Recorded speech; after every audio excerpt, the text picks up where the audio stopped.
As we stand here to raise this flag, I must be reminded that it was on January the 12th, 1865, that General Sherman and Secretary of War Stanton met in their hotel room in Savannah, Georgia, and a Baptist preacher named Garrison Frazier was asked by General Sherman, "What does the Union owe the ex-slaves?" Old man Frazier said, "I can't speak for everyone, but for me and my house, I feel that we deserve to have at least 40 acres and a mule."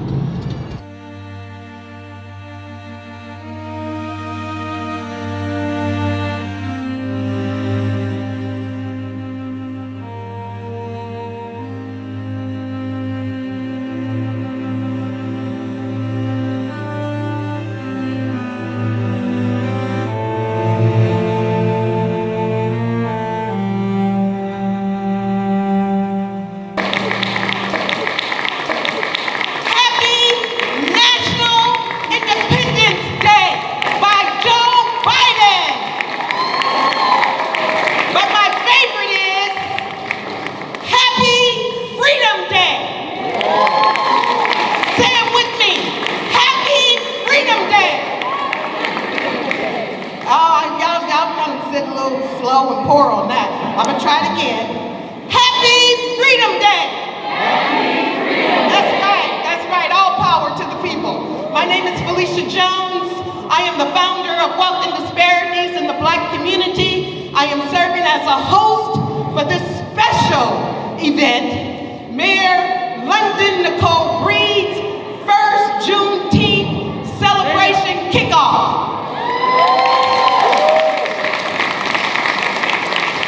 I am also sharing this hostess position with someone else, and she never likes to be up on Front Street unless she's interviewing somebody, and that is Director Dr. Cheryl Evans-Davis. And so, with the mishaps that are going on right now, we are going to go ahead and get started. The mayor will be coming down, and so one of the things is I'm not going to do a whole lot of talking. So does everyone have a program? If you don't have a program, raise your hand. Okay? All right, my sister is outside.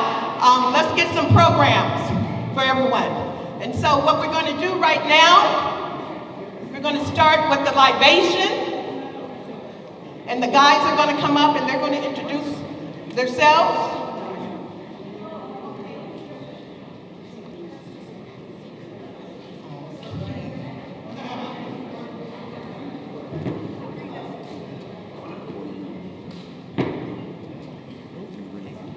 And so the drummer is going to play softly behind for the libation. And these are the mega black men, and they're going to introduce themselves.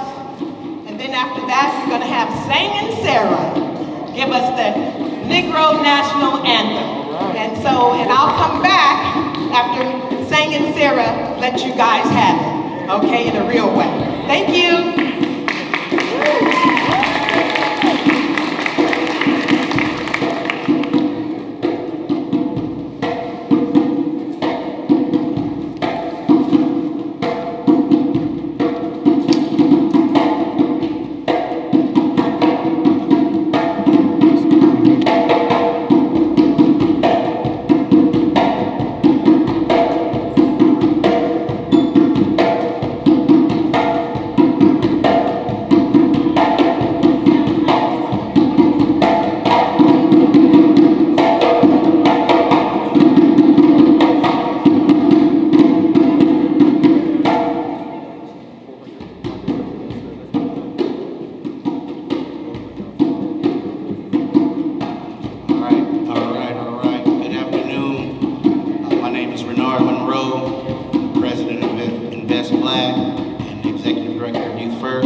We're going to bring up to my right Maurice Rivers and Nate Ford.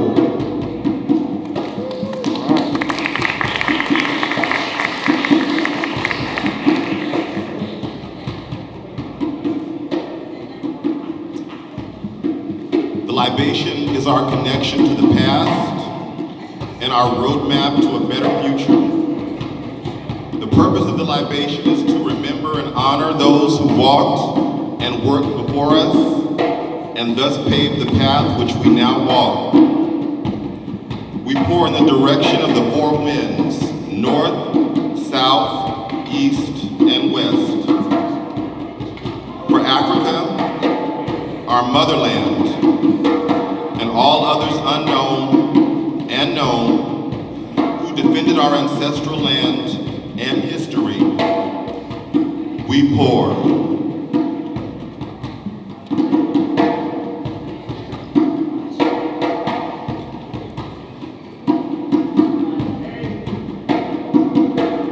For our ancestors who have struggled for our freedom, and all others who have dared to define, defend, and develop our interests as a people, We pour.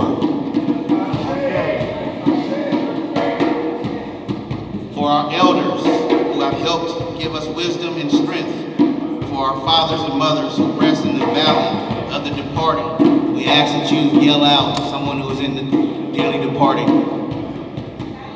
Marcus, Shalia, G.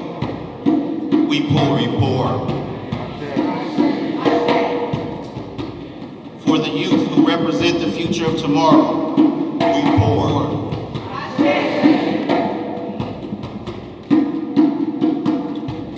For remembrance of the many women, men, and the human rights struggle. We pour. For the new world we struggle to build. We pour. For the principles as our guide in and out of everyday life. We pour. For our almighty creator who makes all things possible. We pour.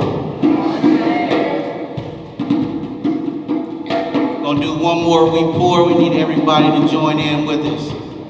Together, we pour. We pour. I'm gonna turn over the program to Ms. Felicia. Thank you for coming out.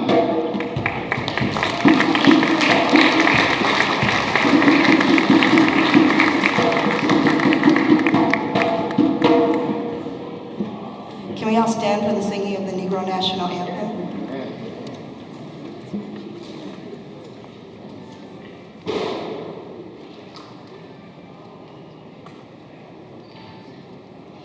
Lift every voice and sing till earth and heaven ring. Ring with the harmonies of liberty. Let our rejoicing rise high as the listening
shadowed beneath thy hand,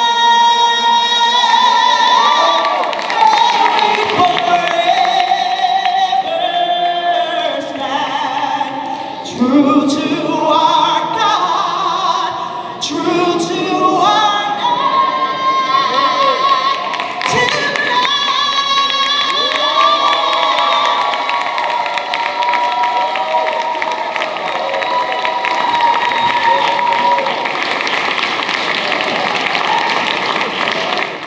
bring up our motivational speaker, and he is a mentor of mine. He's from, I believe, am I pronouncing it correctly, Etowah? Is it Etowah, Alabama? Lord have mercy, where is that at? Etowah, Alabama. He has a doctorate degree. He has been around San Francisco for many years doing lots of different things. He has his own business. He wanted me to read his biography, but it was like 3 pages, and I said, well, Dr. Canton, I ain't getting ready to do that. So here he is, Dr. Joe Canton.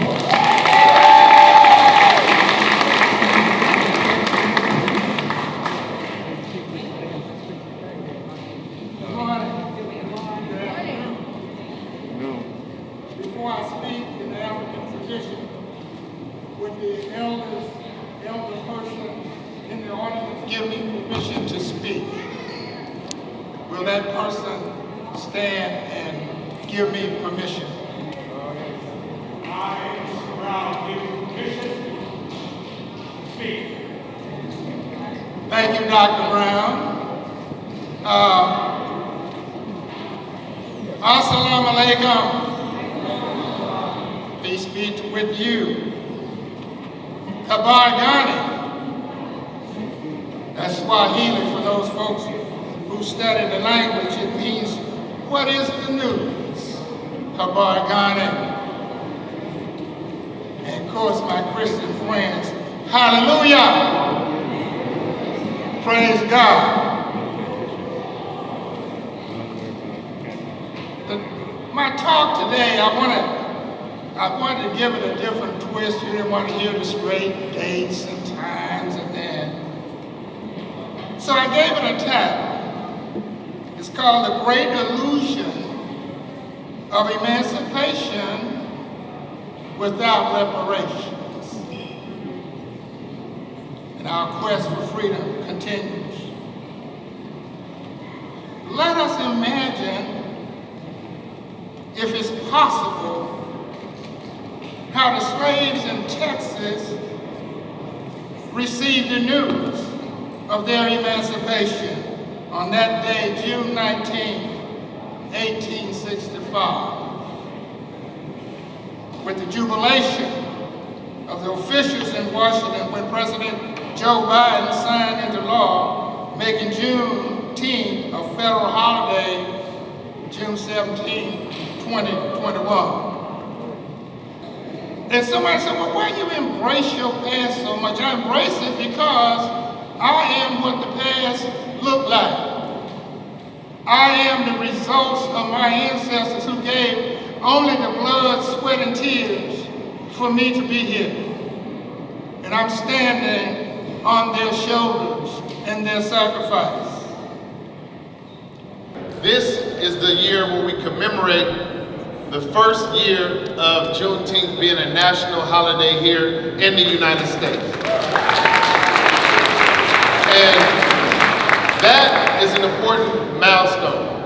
When you go back to the fact that the Emancipation Proclamation was passed in 1863, and we have folks in Texas who still didn't know they were free until 2 years later. And like Mayor Breed said, growing up, we would go to the Fillmore when it was safe and it was cool to do that, from Hunters Point, and we would participate in the carnival activities, we would participate in all the festivities, but really not understanding and knowing what Juneteenth was about. Not knowing that it was commemorating the time where we finally figured out 2 years later in the state of Texas that we were actually free, at least free from that form of slavery. And so I just want to say that I am excited that we do have a national holiday now to celebrate and commemorate Juneteenth.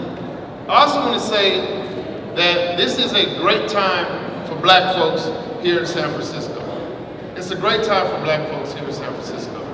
When you look at the fact that we do have a black mayor, when you look at the fact that I am fortunate enough to serve as the representative of District 10 and the president of the Board of Supervisors, when you look at the fact that we have someone homegrown here in San Francisco that will be your next state controller.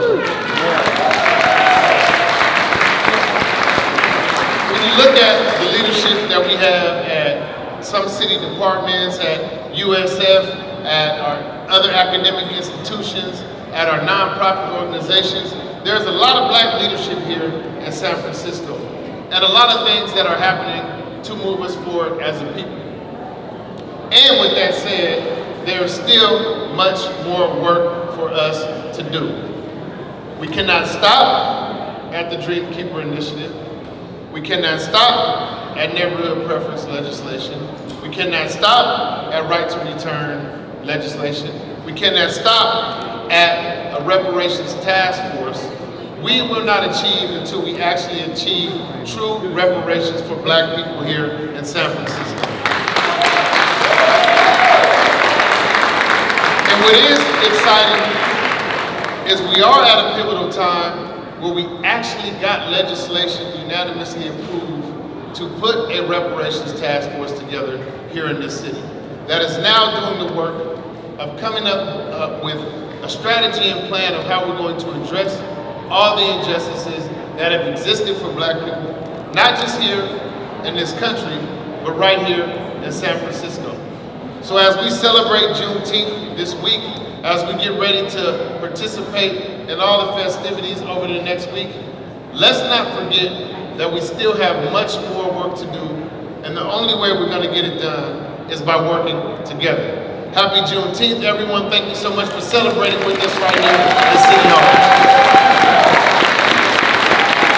Thank you, President Walton. Thank you. We love you too, President Walton. All right. We were just talking outside about, man, it's so beautiful to celebrate blackness. It's so beautiful to celebrate blackness. I used to go to the carnival back and film over with you too, and I didn't know what I was doing. I was just riding the ponies and getting on carnival rides, but this is a celebration of who we are. We're so blessed to be here and do this right now. I'm blessed to be a black San Franciscan. We are the San Francisco Bay Area Theater Company, SF.com. Yes, I'm Rodney O. Jackson Jr. This is my brother Anthony Jackson and Marcus J. Page. And we're so honored to be here singing this song. It's called Daddy's Arms from our title show, I Too Sing America, written by the great Othello Jefferson. This man, stand up Othello. Yeah. This man was reading stories to his daughters, his black daughters in San Francisco. And he's like, I'm gonna make this into some music. And I think it's a perfect song for, we're leading into Father's Day. And so many black fathers, what that means to hold their kids. So without further ado, this is Daddy's Arms.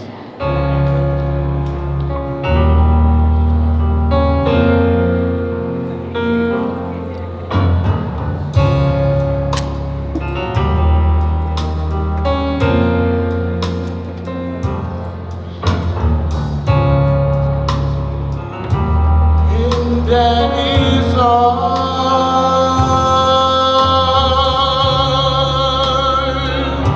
I am torn.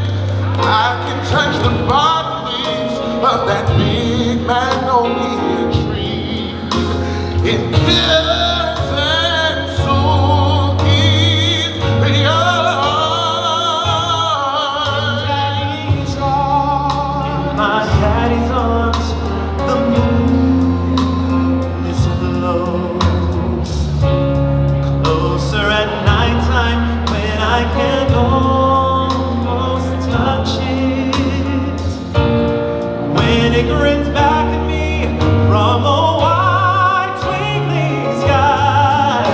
In Daddy's arms, in Daddy's arms, in Daddy's arms. I am tall, taller than Benny, are my friends Aid and George. I am tall, taller than Uncle Billy, and best of all, I am my brow even Steven with my big brother Jamal. In my daddy's arms, in my daddy's arms, I am strong and dark like him, and laughing, happier than circus clowns with red painted ring. When Daddy spins me round and round, when Daddy spins me round and round, when Daddy spins me round and round and round.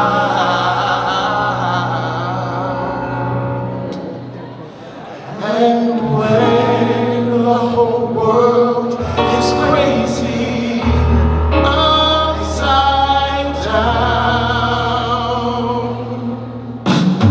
I am big and strong.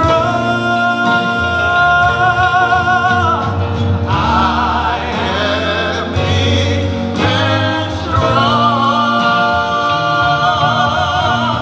I am big and strong and proud like him. In Daddy's arms, in Daddy's arms, in Daddy's arms. My daddy.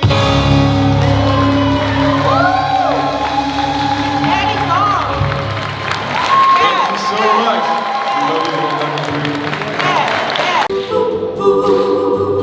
Sometimes I'm right and I can be wrong. My own beliefs are in my soul. The butcher, the baker, the drummer, and then you can't figure out the bag I'm in.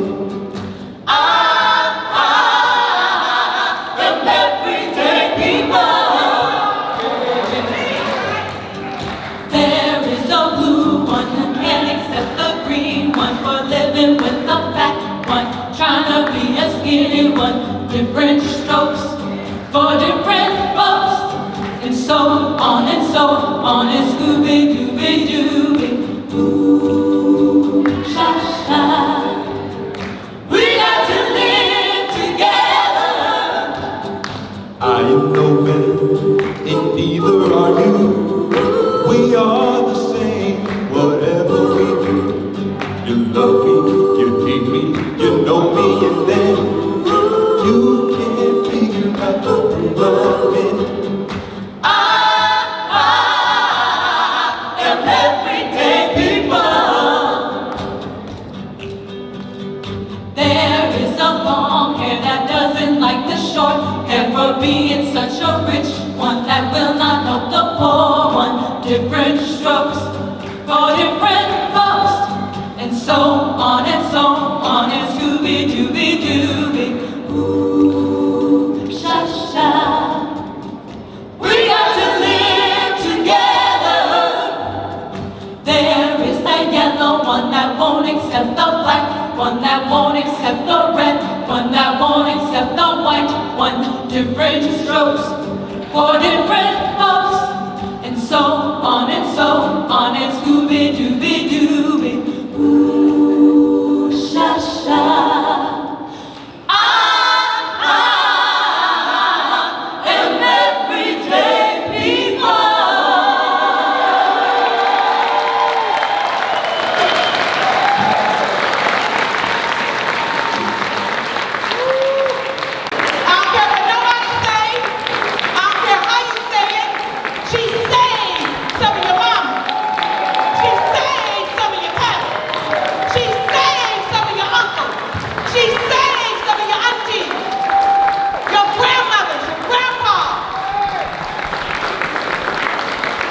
And this is her, Mayor London Nicole Breed, known as Mama.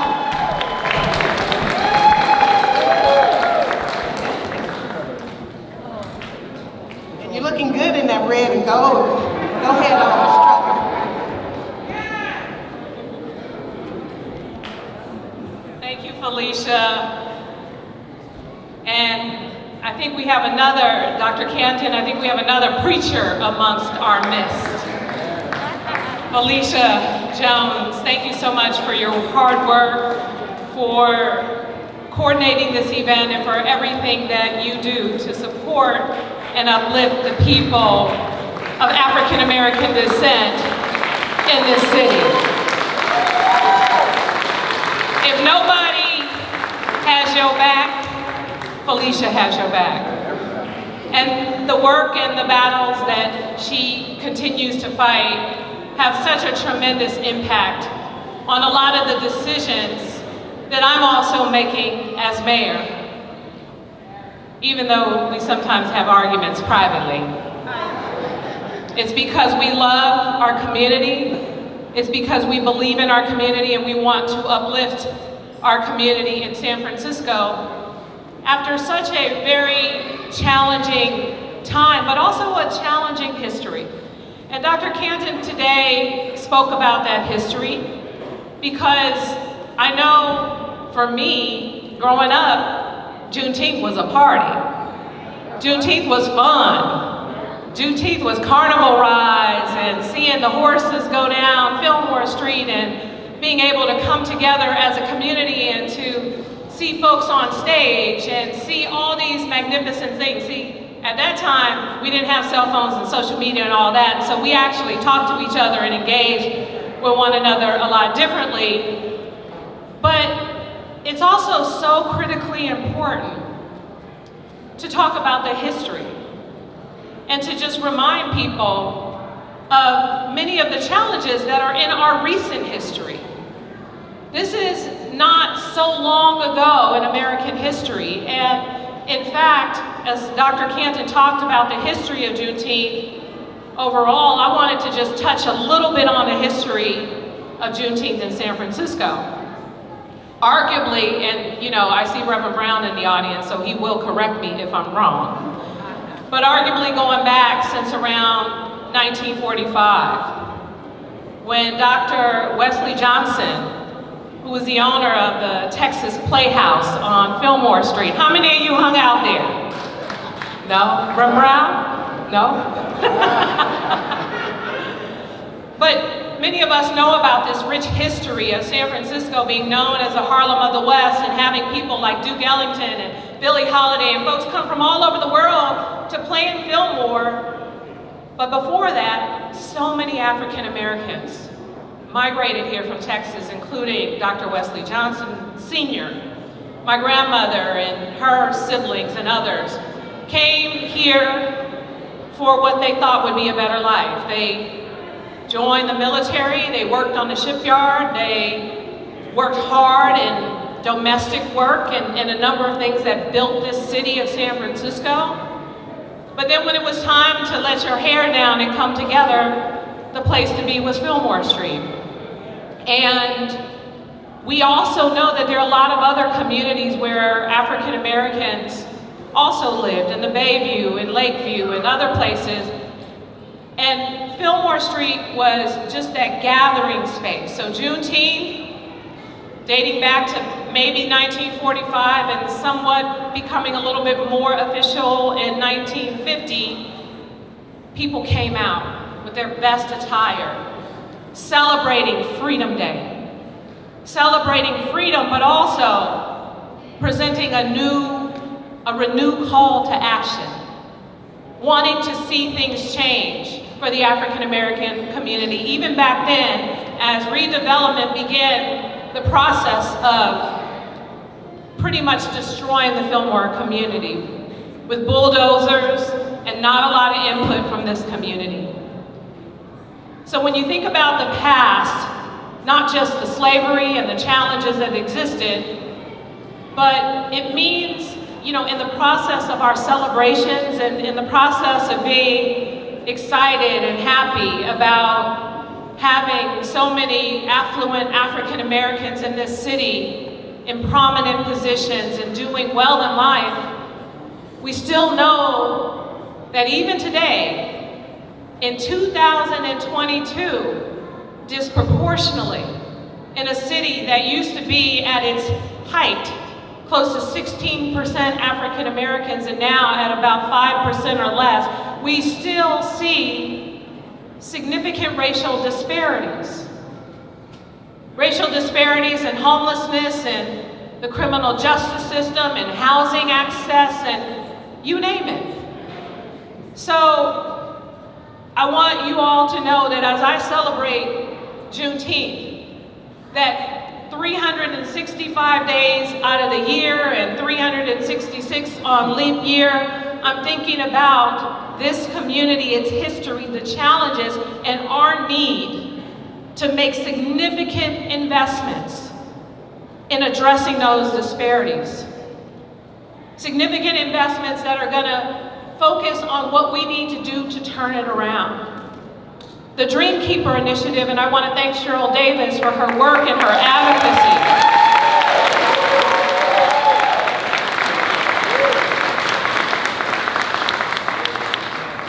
Because she is working hard in this bureaucratic system and these challenges that exist in a really tough city that has layers of all kinds of things set up to tell you no or catch you doing something.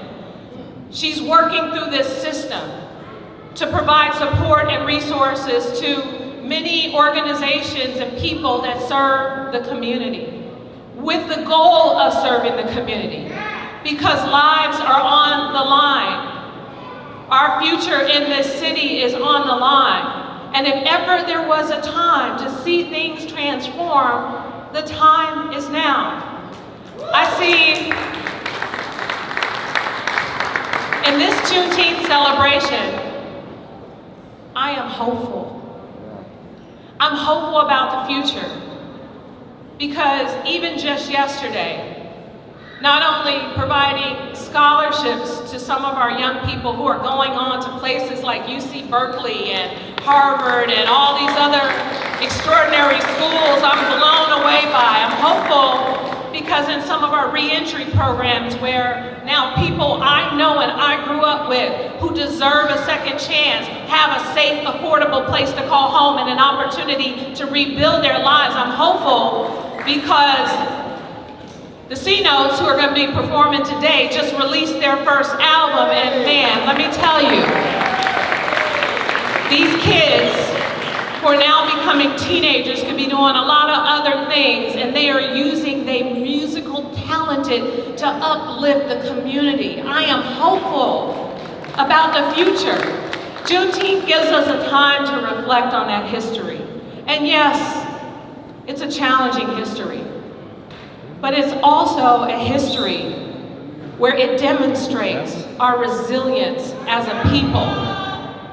And when people knock us down, when people tear us down, when people come from us, it makes us stand stronger and it makes us fight harder and it makes us push in order to transform things, not just for ourselves personally, but for the people around us.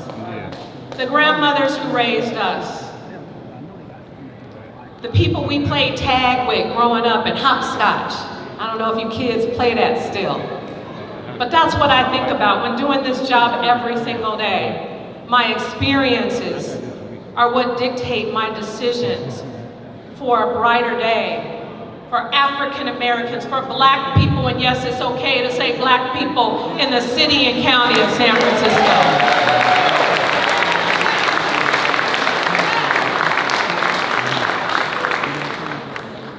So now it's time for us to reflect, but it's also time for us to have a good time. It's also time for us to put smiles on our faces and put aside our differences and support and uplift one another.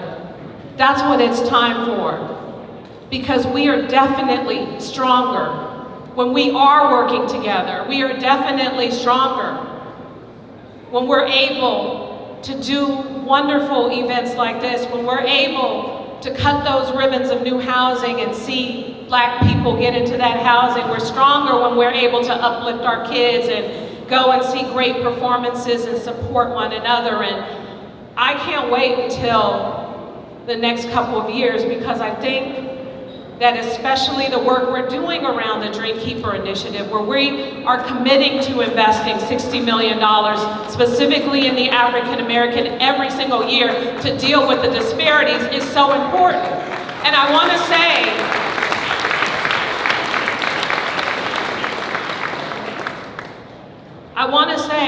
it's not about the percentage of the people of this population that we need to focus on. It's about focusing on investing in the disparities in order to eradicate them. I am tired of talking about statistics without real solutions and without making change happen. And I know together we will make that change happen with each and every one of you. So make sure that you support all the incredible activities that are going to be happening for Juneteenth. The first ever flag raising for Juneteenth will happen shortly. And I know Fillmo wants their 2 days of Juneteenth on Fillmore Street, but guess what? We celebrating on Saturday on Fillmore, and then we going to Hunters Point on Sunday.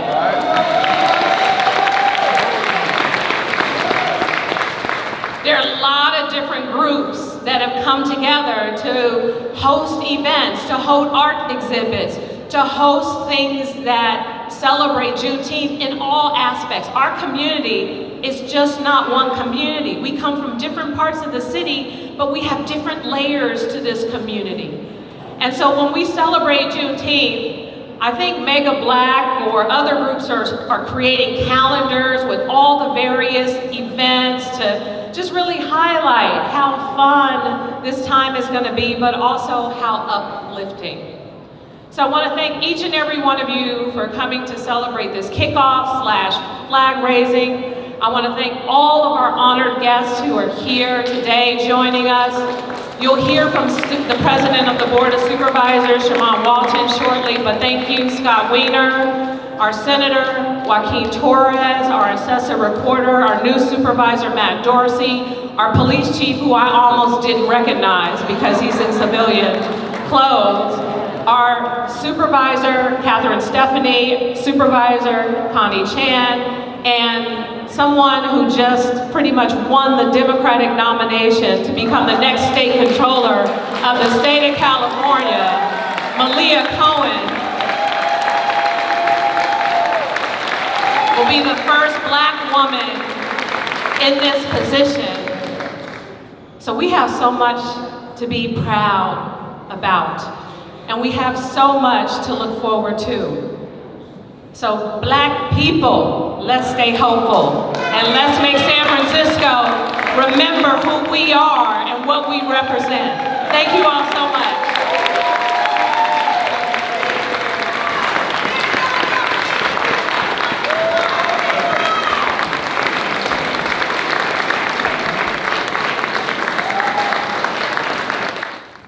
And for the exquisite, excellent, effective leadership that you are rendering. And as we stand here to raise this flag, I must be reminded that it was on January the 12th, 1865, that General Sherman and Secretary of War Stanton met in their hotel room in Savannah, Georgia, and a Baptist preacher named Garrison Frazier was asked by General Sherman, "What does the Union owe the ex-slaves?"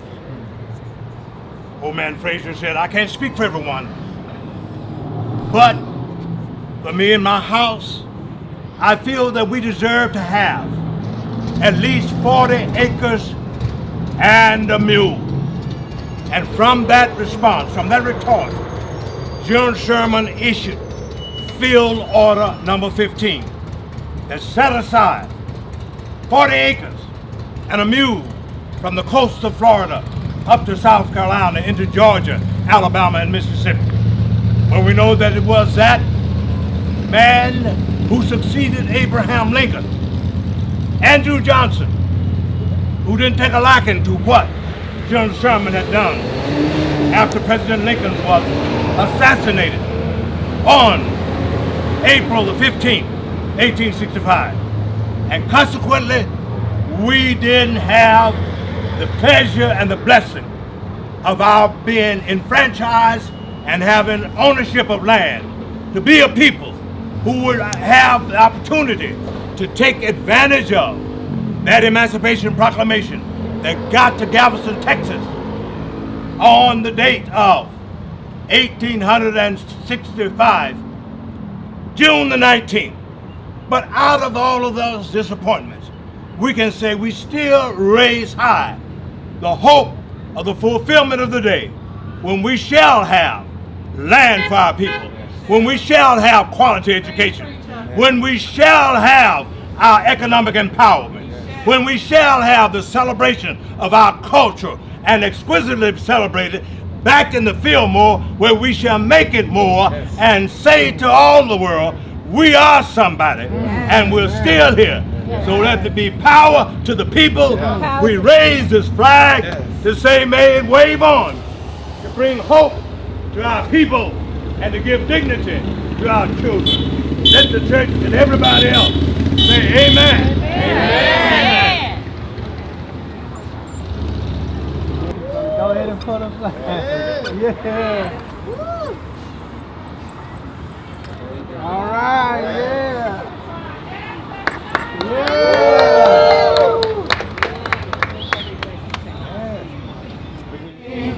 Till earth and heaven ring with the harmonies of liberty. Let our rejoicing rise high as the listening skies. Let it resound loud as the rolling sea. Sing a song full of the hope that the black past has taught us.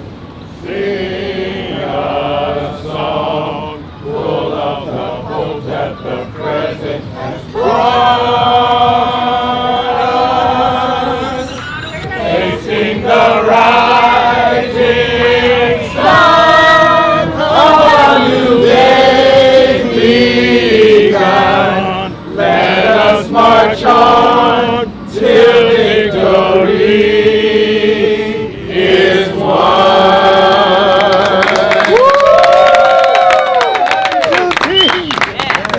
Okay, black people, go for it. Go forth and take over the world. Another person blessed, that's what we do, continue to bless the people.